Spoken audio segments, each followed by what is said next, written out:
Bismillahirrahmanirrahim. Assalamualaikum warahmatullahi wabarakatuh. Nama saya Siti Nur Zubairah binti Zailani. Saya adalah salah seorang mahasiswi sarjana Nasruddin Universiti Islam Sultan Syarif Ali dan saya akan menerangkan mengenai ilmu tafsir yang bertajuk Tafsir Ilmi dan tahap pengetahuan pelajar Universiti Islam Sultan Syarif Ali mengenainya.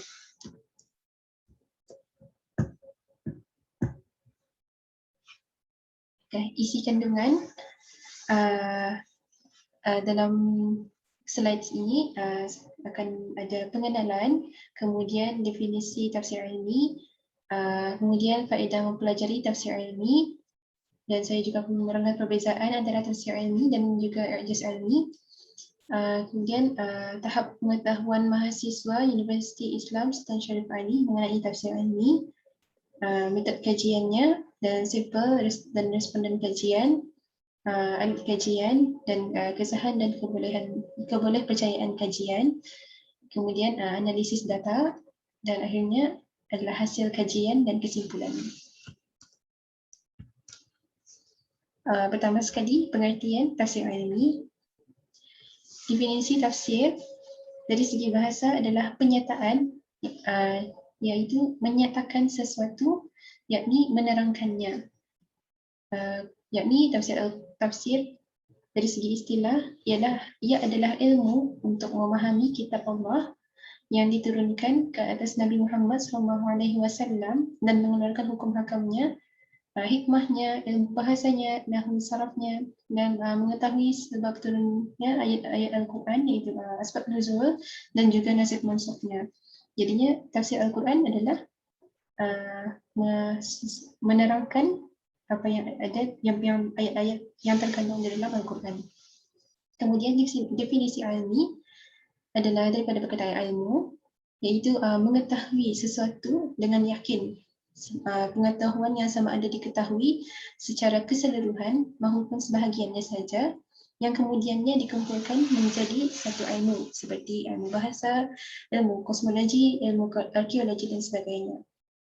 Tafsir ilmi pula, tafsir ilmi apa yang akan kita ni yang saya huraikan ini, yang membawa maksud memerhatikan ayat-ayat kauniyah dari sudut pandangan saintifik di samping tafsiran ayat yang sedia ada.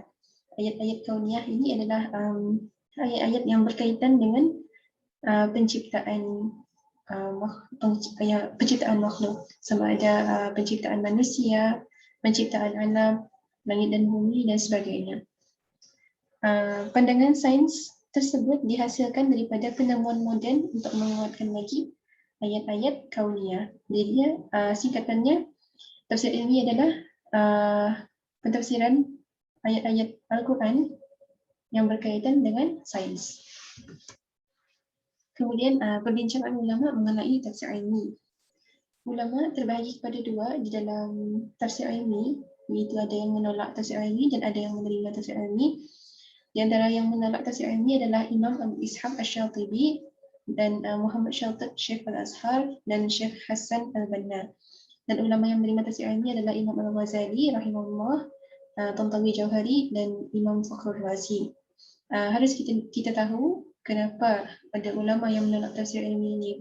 Mereka menolak tafsir ilmi kerana mungkin pada masa itu mereka tidak ada alat-alat yang membolehkan mereka untuk mengkaji lebih dalam mengenai tafsir ilmi, maka mereka menolaknya dan hanya mentafsirkan ayat-ayat kauniyah dengan pentafsiran dari segi bahasa sahaja. Dan antara ulama yang menerima tafsir ilmi ini adalah ulama-ulama yang baru, yang mungkin pada zaman mereka sudah ada alat-alat yang memudahkan mereka untuk membuat kajian mengenai ayat-ayat kauniyah, iaitu tafsir ilmi. Antara faedah mempelajari tafsir ilmi adalah pertama, ia meluaskan kefahaman dalam mempelajari Al-Quran, dan yang kedua, menambahkan keimanan dalam mencari kebenaran kauniyah, dan yang ketiga adalah memperbaharui cara berhujjah. Dan tafsir ilmi ini juga adalah menjadi salah satu cara kaedah baru dalam berdakwah. Perbezaan di antara tafsir ilmi dan i'jaz ilmi. Tafsir ilmi adalah tafsir yang diusahakan oleh para mufassir dalam mengungkap kaitan di antara ayat-ayat kauniyah dengan sains secara eksperimental dan membuktikan bahawa Al-Quran ini berubah mengikut kesesuaian zaman dan tempat, manakala i'jaz ilmi pula ayat-ayat kauniyah dalam Al-Quran dan Sunnah yang dikuatkan lagi dengan kajian sains. Dan kesimpulannya, i'jaz ilmi adalah lebih khusus daripada tafsir ilmi kerana tafsir ilmi hanya mentafsirkan ayat-ayat kauniyah, manakala i'jaz ilmi mentafsirkan ayat-ayat kauniyah dengan mendatangkan fakta-fakta saintifik. Kemudian tahap pengetahuan penuntut Universiti Islam Sultan Sharif Ali mengenai tafsir ilmi. Metod kajian, saya telah menggunakan kaedah kaji selidik terhadap pelajar-pelajar UNISA mengenai tafsir ilmi, dan kajian ini adalah kajian kuantitatif, dan saya juga telah menjalankan kajian linguistik terlebih dahulu untuk mengetahui sama ada soalan-soalan kaji selidik saya valid ataupun tidak. Kemudian sampel dan responden kajian. Kajian ini terbahagi kepada 3 bahagian, iaitu yang pertama adalah latar belakang mahasiswa yang menjawab soalan kaji selidik tersebut. Kemudian tahap pengetahuan mereka terhadap tafsir ilmi dan cadangan mahasiswa dalam mengembangkan pengetahuan tafsir ilmi. Dan fokus kajian ini adalah mahasiswa sarjana muda Universiti Islam Sultan Sharif Ali dari tahun 1 hingga tahun 5 pengajian. Dan daripada banyak-banyak fakulti di sini, iaitu yang total penuntutnya adalah 880 orang penuntut, hanya 100 orang sahaja yang dipilih untuk dijadikan sasaran responden kajian. Alat kajian, saya telah menggunakan kaedah kaji selidik dan saya juga menggunakan pendekatan skala Likert, iaitu Likert scale di bahagian B pada soalan pengetahuan mahasiswa mengenai tafsir ilmi, dan saya juga menggunakan soalan terbuka iaitu open-ended question bahagian C, iaitu bahagian cadangan mahasiswa mengenai penyebaran pengetahuan tafsir ilmi. Ini adalah sampel kaji selidik yang telah diedarkan kepada mahasiswa-mahasiswi sarjana muda UNISA. Seperti yang terlihat, bahagian A latar belakang, bahagian B adalah soalan pengetahuan, dan bahagian C adalah cadangan. Kesahan dan keberjayaan kajian. Untuk memastikan bahawa kajian tersebut adalah sah dan diguna pakai, saya telah menggunakan kaedah Cronbach Alpha yang di dalam aplikasi SPSS telah menunjukkan hasil sebanyak 0.735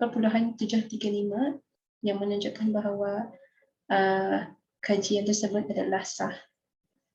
Kemudian analisis data, saya menggunakan aplikasi SPSS dalam menganalisis data, dan penghasilan statistik kajian dilakukan secara deskriptif yang menunjukkan bilangan dan peratusan subjek. Hasil kajian daripada bahagian A, latar belakang responden, seramai 32 orang lelaki dan 65 orang perempuan daripada mahasiswa UNISA telah menjawab kaji selidik ini, dan totalnya adalah 97 orang. Kenapa 97 orang sedangkan saya telah mensasarkan kepada 100 orang responden? Kerana daripada 100 kertas kaji selidik tersebut, hanya 99 kertas sahaja yang telah dikembalikan, dan 2 kertas kaji selidik lagi telah dijawab oleh penuntut yang bukan menuntut di Universiti Islam Sultan Sharif Ali. Maka telah ditolak kertas kaji selidik mereka. Kemudian bilangan dan peratus mengikut umur. Kebanyakan penuntut mahasiswa yang menjawab kaji selidik ini adalah berumur dalam lingkungan 17 ke 21 tahun selamai 52 orang, kemudian 22 hingga ke 26 tahun selamai 44 orang, dan 27 hingga 31 tahun seramai 1 orang sahaja. Dan bilangan peratus responden mengikut fakulti. Di antara banyak-banyak fakulti di sini, iaitu Fakulti Usuluddin, Syariah, Pengurusan dan Kembangan Islam, Pusat Penyelidikan Halal dan Thayyiban, Pengurusan Fakulti Pengurusan dan Pembangunan Islam dan Fakulti Bahasa Arab, seramai 34 orang yang menjawab kerja sidik ini daripada Fakulti Syariah, iaitu bilangan yang tertinggi, dan yang bilangan yang terrendah adalah dari Fakulti Bahasa Arab, iaitu seramai 7 orang sahaja. Kemudian daripada bilangan yang beratus beresponden mengikut tahun pengajian mereka, tahun pengajian yang kedua adalah yang paling ramai dalam menjawab ujian kaji selidik, iaitu seramai 40 orang. Dan daripada tahun 5 pengajian hanya seorang sahaja yang menjawab kaji selidik tersebut. Dan saya juga memilih untuk mengetahui latar belakang pengajian mereka, iaitu daripada Sekolah Arab 43 orang, Institut Tahfiz 4 orang, dan yang berlatar belakangkan sekolah umum adalah 50 orang. Dan saya sebagai penuntut yang berlatar belakangkan sekolah Arab, kami hanya diberi pendedahan mengenai ilmu tafsir dari sekolah menengah sahaja.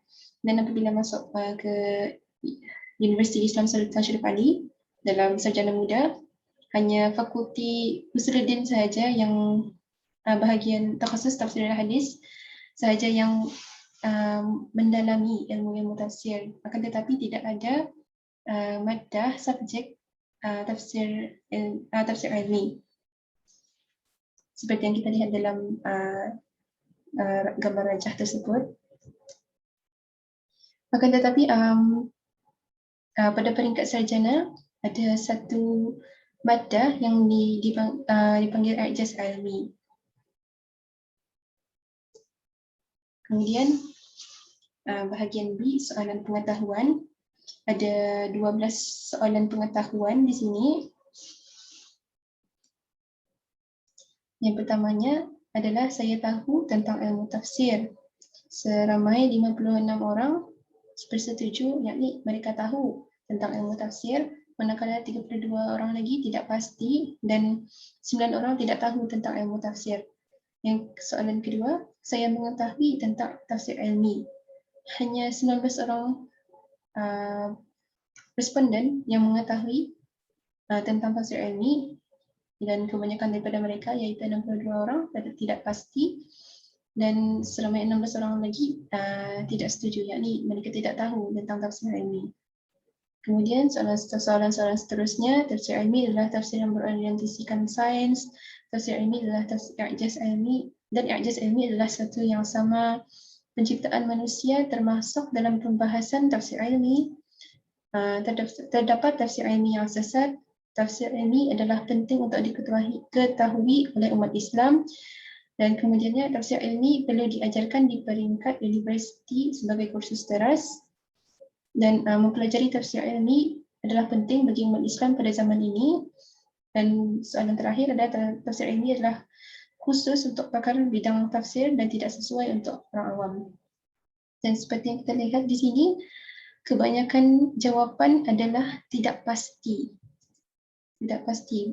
Akan tetapi mereka bersetuju yang tafsir ini adalah penting untuk diketahui oleh umat Islam, dan mereka juga bersetuju bahawa tafsir ilmi perlu diajarkan di peringkat universiti sebagai kursus teras.